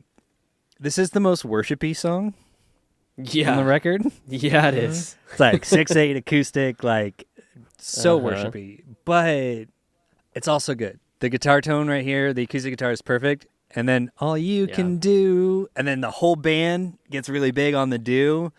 This whole thing, it reminds me of Finn by Anne Boleyn. It's really got that like epic feel. I do fully think this should have been the closer on the record. We've got another love drug situation. I think the album probably should have ended here. The other things feel a little tacked on to me, or we have an alternate track list. But it's all very close. So I like that this can work on a worshipy level. It can fully just like, I mean, because he says like sermon, sanctuary, blah, blah, blah, all that stuff. Oh, yeah. Yeah. But right. this just is something about it, about the chords and the melodies, just like there's enough familiarity sort of with this music that I grew up with, but it done in a new, interesting way. But fully, this man who sings very soft, mostly, his delivery, 2 minutes and 27 seconds, we're about to come up to it right now, is fully the reason why this is my favorite song. You have my attention.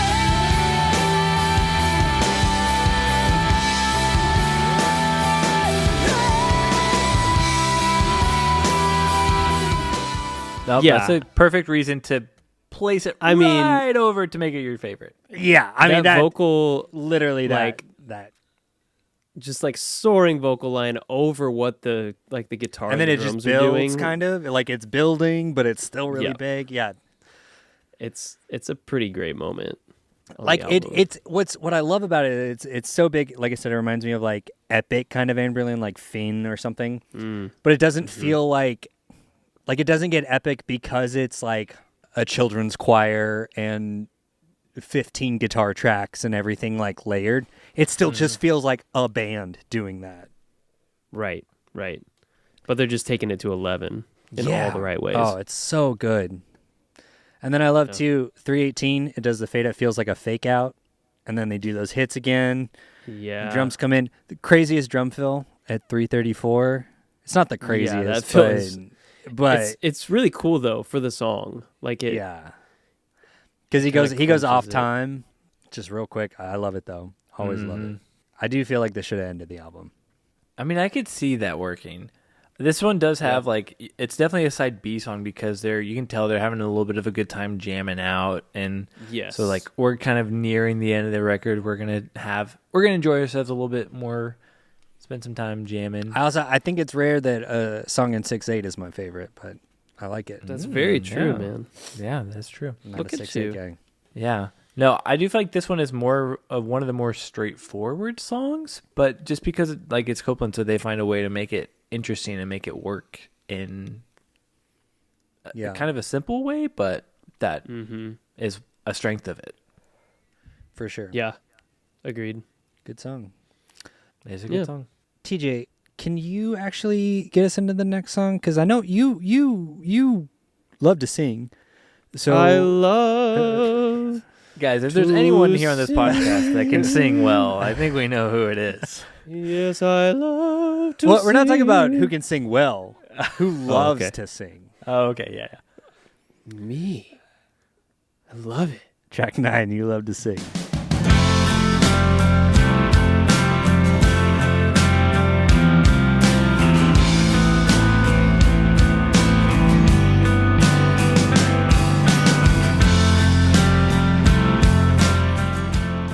You guys, and I got one other complaint.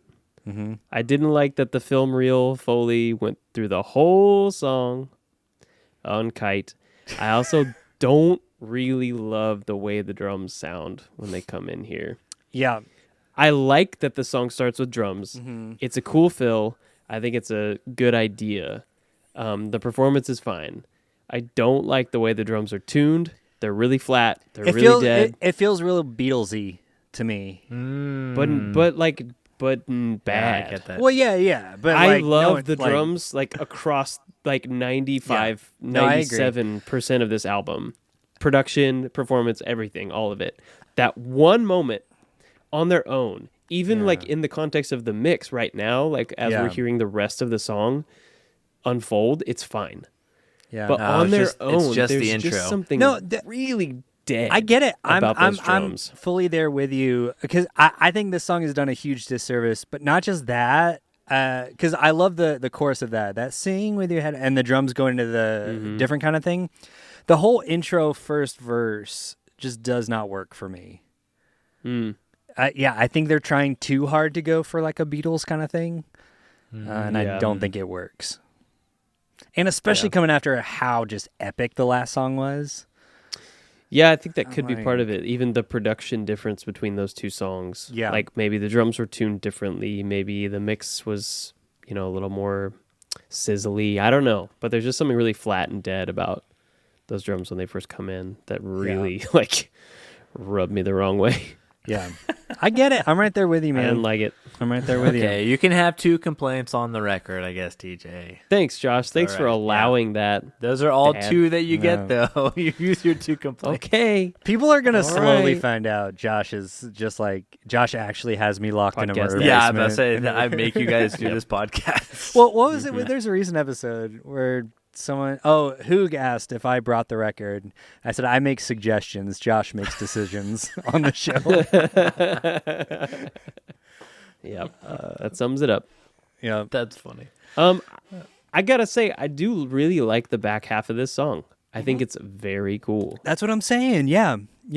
There's a lot going on in the back half of this song that really saves it, to be honest, because it could be like a sort of like stinker or like just, or not maybe a stinker, but just like a very ho-hum kind of like side B track to like twiddle your thumbs before you get to Hold Nothing Back to close the album. But all of the really cool layers and arrangement that happens from like 2:30 on Yeah. is really cool if you sort of notice it. Yep.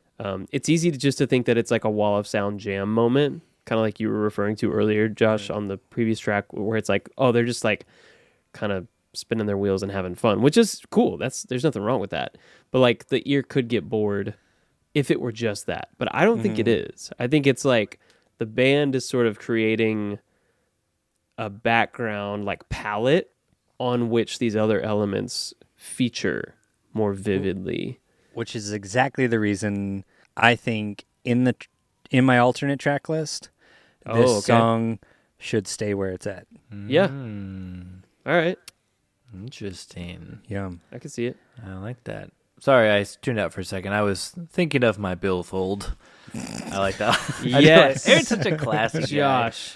Thank Sorry, you. my dear. You've caught me again. I was thinking merely of my billfold. I was staring at the telephone. Love is not like we used to hear in those old songs. But Took my I penny was looking farthing at to my go ride my billfold. kite. Yes, the guy. Yes, all of Darling, it. apologies. All right, guys, what else you got? Come on. What do you have anything else for Aaron Marsh? Hold nothing back. Come on. I mean, All right. that's it. But can, All right. can I just mention the elements that we have on the back half of this song? If you want to get out of here by We've got 10:30, some no. sweet bass. We've got some sweet Yeah. bass, Kylan. Yeah, no, on we the back really half do. of this song. And then like we have this moment with like, I don't know, pedal steel or slide guitar, whatever it is, There's like a kind of weird marimba moment. There's some drippy like liquid synthesizer sounds that kind of pop interesting, but cool. and that synth part coalesces with the slide or steel, whatever it is, and they kind of play around each other, and then we get a bit of a fake out ending. And I love the way that this song is mixed at that point, because when we get the real ending coming back in, we have these layered vocals popping back in full force, and they don't cut off the breath. We get full breaths of the vocal take. It's like we hear the breathing, which I actually really like. Like that doesn't always like sit right with me. It could feel like lazy mixing or editing, but like in this case, I think it works. So cool moment on the back half of this song with a lot of really cool instrumental layers. I do like that. I agree. It's rad. All right. It comes down to this, guys. So hold nothing back with our last song, Hold Nothing Back. Do what you want, but I know who you are. Say what you want, but I know what you're thinking. Go where you want, but If I had to offer a complaint, I kind of wish they'd used another loop that didn't have that kid going yee yee yee yee every 5 seconds. It's a tad distracting for me. But It was an interesting choice. it was. It really places you in the park. Like what were your ambient stock loop options in 2005? Pretty limited, because I remember I used to have to get MP3s for video stuff in the mid 2000s from like raw mp3.biz. So I don't. Stocksounds.org. Yeah, exactly. This has got real stable song energy for me, which is Which you love, because you love plans. I do love plans. I don't know, man. I feel like this is a really pretty song. But at this point, I feel like the record's just kind of run out of steam. Like it doesn't feel like a strong close to me. And not that every album needs like a big giant epic close. And I'm pretty fine with like a cool like a chill song, but specifically this record, it just feels like it's run out of steam. Yeah.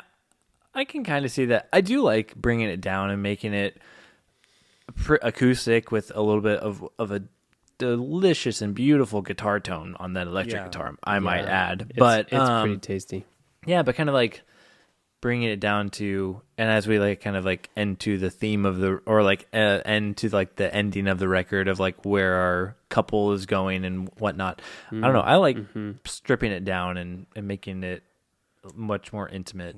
So I think it's a cool move. I do see your argument though, and I think it does hold some water for ending at a higher point. Like literally, I think all of my problems with it would be fixed if you just swapped Hold Nothing Back and You Have My Attention. Because I think Hold Nothing Back could be really cool right after Love Is a Fast Song. Even with the like ambient stuff, like I think kind of coming down that quickly off of that could be like, oh, okay. And then you kind of you kind of build it back up a little bit with You Love to Sing. You start adding in some of those like elements. You could even potentially add that like sleigh bell element into more of the back half of You Love to Sing, and then end the album with You Have My Attention. That's a cool take. I like that. That's what I would do. Yeah, thematically, I like Hold Nothing Back as an ending, but I totally see what you're saying, Colin, about the energy kind of dropping. But I think as far as like the narrative goes, like, I really like that it is also kind of like you said, like it's very simple, small, sparse, intimate, because at the end of the day, it's like, it's not about the billfold or the cell phones, but it's about like being known and not holding anything back as we fall more in love with each other. Like I think like lyrically this song works as a closer because it's a nice way to end talking about like a big idea like love or a relationship with a very simple offering, but a very like grounded one, which is like he's saying, I know that real love transcends limits and isn't contingent on the behavior of the other person. I'm going to offer my love to you and hold nothing back, no matter what you do, what you say, where you go, any little imperfection, any way you might try to hide, anything that could get in the way. I'm going to love you no matter what, holding nothing back. And so it's like this nice, it's almost like a blackbird singing in the dead of night, kind of like small, simple, but really pure and like beautiful closer to me. So this gets And into so a really again, headcanon wise, it works like on the narrative level. So this gets into a really interesting philosophical debate, I feel like, between like which is more important, like between how we view albums, right? Between Metaphysical Tej and Vibe Guy Kylan. What is more important, either a lyrical wrap up to an album or like a sonic wrap up to an album? Well, and I think it's And like it's the different. ones that It's a really case by win our case. hearts Like, are the ones that can do both, right? I think we all three For sort of sure. like catch it when it happens, and we're like, oh no, that was perfect. Like that's Right. what the album Because needed. everything you just said, I fully agree with, and I think like lyrically, like you have my attention. I don't think that makes as much sense. I think he is giving sort to of a be the narrative, closer. Yep. but purely just But sonically, vibe-wise, I agree with you. it's right. The So, sequencing of what you said really makes a lot of sense. I can see that being more powerful on a audio level. well, So thank you for I don't know. that polite debate. Also, earlier, Of course, sir.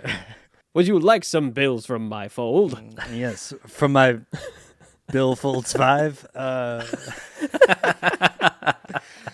All right, we did it. We listened to In Motion. We did. TJ, they ended up together in your narrative. Everything turned out good for the couple in question. I think like it's a little bit of like an Inception ending of like the top still spinning. Because Or an he Eternal says- Sunshine ending, where they're just like, we should get back together. Yeah. Okay, it's like pretty ambiguous. You don't know if it works Yeah, out. exactly. Because he says, I'll fall in love and hold nothing back from you. But we don't know what she's thinking. We don't we're not sure. So I want to believe that she says yes and they go for it, but I think we're left open-ended. But with a hint of optimism, I think. Yeah, that's good. In the frame. There's there's a corner of her mouth that starts to smile. All right. If you look good. close. Yeah. All right. Josh, are you cool with our flop or bop final verdicts being you, me, and then TJ? Sure. All right. Well, what That are you waiting sounds for? great. Hold nothing back. What? I'll hold nothing back for you. You have my attention. Okay, good. I'm gonna fully capitalize on that. I think this is Copeland's most. Oh no, he's asleep again. Here, get the kite out. That'll wake him up. He loves kites. Ooh, this is now suddenly Josh, CJ and don't Keenan. slow down. I love Don't kites. slow down.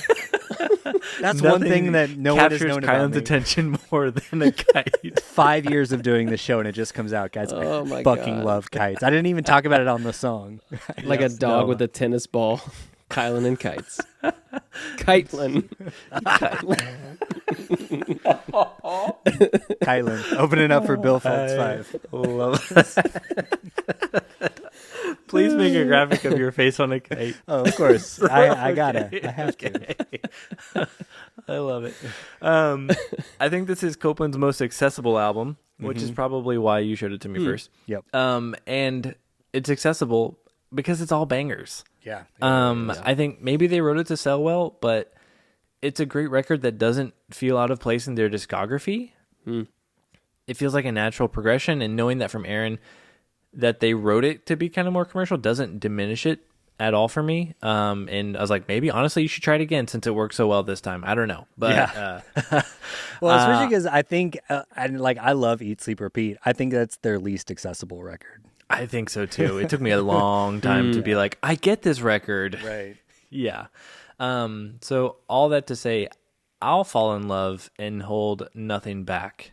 In Copeland, you have my bop tension. Yes. Nice. Yeah, it was a little touch and go there. Little moments on the back half of this record. But, I mean, everything Josh said, I think this is their most successful record. It shows a ton of maturity from their last record. That one still doesn't, like, I like it. Like, I'll put it on. But it never has my attention the way this one does. This, to me, feels like the perfect sort of alchemy of their, like, softer tendencies with wanting to do some, like, rock and roll.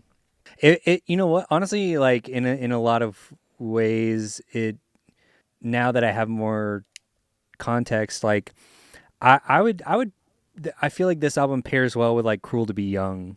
Yeah. Of just, like, a band kind of doing one thing that's, like, maybe kind of trendy and then, like, expanding out into it. So that lands me, I'm hanging out over here squarely in Bopeland. You're the mayor. Hanging out in I'm the Bopeland. mayor of Bopeland. Yeah, it's a bop. Wonderful. Yeah. Well, I hope y'all had a fun time getting my take on an album that's 20 years old for the first time. That's half the. That's most of the episodes on this show. That's good. Yeah, that's Well, but being new to me, like I said, I think I would have predicted a soft bop, but I also, like, held some room for flop potential because it was unfamiliar to me. And a lot of times, certain things, you go back to them and you're like, wow, this feels dated, and it just doesn't hold up. No, when you first said you weren't really familiar with it, I was legitimately, like, on tenterhooks trying to like figure out where you're going to be. Yep. And Make sure you don't get your kite stuck on the tenterhooks, Kyle, because I won't. it's very bad for them. I'll have to add my penny farthing over to them. Yep. Don't forget your cummerbund. I'll wear my wimple. Get out of my bivouac. There you go. Excellent. But I really enjoyed kind of digging through this and becoming a little more familiar with, I guess, a sound that was reminiscent of or reflective of, like, them trying to do a commercial record, which is interesting. But I also am, like, encouraged to hear that y'all didn't feel that way about it, and that or that in the sense that, like, that would be off-putting. Right. It didn't detract in any way. But no, I really found a lot to enjoy across the track list here, and kind of like I said, you brought up the point that, like, I'm going to resonate with lyrics, or I'm going to hate the lyrics, and that's going to be a turnoff for me. And after having covered a number of albums recently that were a little trickier for me to connect with, I definitely really appreciate Aaron's nuanced take on kind of life and love, and like we talked about, time kind of factoring into that in an interesting way. And I think that, I'm excited to see where Copeland goes from here, because, like I said, I'm familiar with some tracks across a couple of albums, but this is a cool first foray into Copeland. And for me, I'm going to have to say that even though I fully reject arbitrary binary systems and no one really wins, I'm hanging out in Bopetown. Yes. Not You're Bopeland. moving to the village of Bopeland? Welcome. No, Bopetown. Bopetown. Okay. Oh. He doesn't want. Yeah. It's not an where important Kylan's the distinction. mayor. Yeah. You Correct. don't want It's to an be under important his distinction. jurisdiction. No, and Too many mostly cows. just We don't want because- you anyway. Well, I don't know if I can pay all the dues that are required to be in the club when you live in Bopeland. Trump's going to get rid of HOAs. We're fine. Come on over. Okay, great. All right, I'm on my way. But no, it's a bop. Topical. Yeah, yes. It's a bop. Triple bop. Ew, Triple Bob. Is this our first triple bop? We've had others. What have we cut? What have we done on this show? We haven't done Of a the lot year. of Ever? records. Oh, I think just meant in general. just ever. We've never had one on the show, Kyle. This is We our We've first never had a one. triple pop. Oh my god. Who are you? I You don't know, cinnamon roll. Is it our first of the year? No, I think Phoenix. Phoenix was. Can I retroactively flop that? So this is our first of the year? Sure. No, I'm just kidding. Whatever. Who cares? It doesn't matter. No one listens this far anyway. All right. The bops are made up. That's right. It's all made up. I like that TJ rejects the binary system that he helped create whenever Yep. it suits him. But if it's an Yep. album he doesn't like, he's like, "Oh, this is such a flop. But then he's like, "Oh, I don't know, man. I'm gonna be a turd about it." Okay, if you Very enjoyed opportunistic. this, we have Yep. more nonsense like it at our Patreon at patreon.com/ChurchJamesNow podcast. And of course, from all of us here in Copeland, may all your favorite bands stay together. Peace out, motherfuckers.